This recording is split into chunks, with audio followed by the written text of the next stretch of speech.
What we're demanding right now is that Mitch McConnell call the Senate back into session and consider the two measures that have been passed by the House to expand Brady background checks and ensure that a background check is done before every gun sale. That's H.R. 8, S-42 in the Senate. They could just pull it up and vote on it. And a bill to close what's the Charleston loophole. That's the loophole that allows a gun sale to proceed even if a background check hasn't come back in 72 hours. It's called the Charleston loophole because that's how the shooter at the AME Baptist Church in Charleston got his gun. Yes, we want those two measures to be brought up. We want McConnell to call the Senate back into session. Is that enough? No, because gun violence is an epidemic in this country. It's not one solution that we need.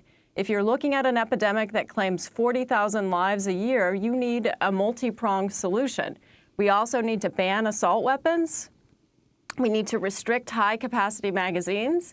And we do need funding for states to enact what we call extreme risk laws. Those are the laws that have been talked about a lot lately that allow law enforcement and family members to seek a court order to remove guns from an individual who is at risk of doing harm to himself or herself or others. They're proposing that the Senate pass the House-passed background check bill.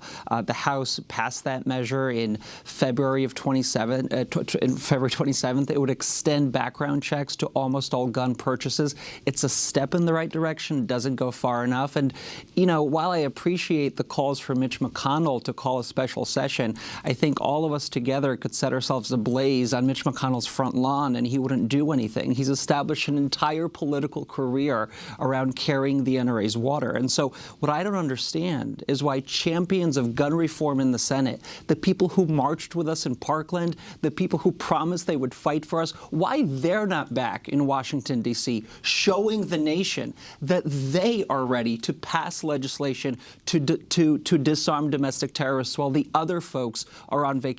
People want to see a fight on this issue. They're so tired of a mass shooting. We talk about it for 3 days, maybe, and then nothing happens. Lawmakers have to fight for this. We can't wait for McConnell. I wanted to ask you, in the absence of any government action, substantive government action, what else can be done? You've raised the issue of private corporations, specifically Walmart, the role of Walmart in the selling of guns in the United States. Yeah, this is significant. Walmart's the largest seller of guns in the United States, just given its size. And if Walmart decided to take a stand on this issue, it could have a big difference. So my demand of Walmart is, number one, stop selling guns, period, until we can raise the standard of gun ownership in this country. Stop giving political contributions to lawmakers who take money from the NRA.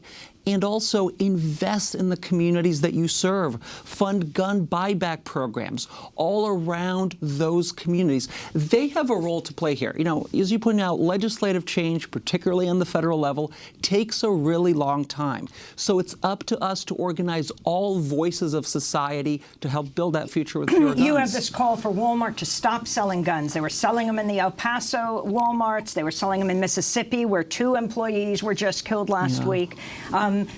Companies like Dick's Sporting Goods just stopped selling weapons. Is that right? That's right. And they've stopped, I think, with assault weapons. They've raised the age. They've moved in the right direction. But they need, clearly, as this act shows, they need to go further.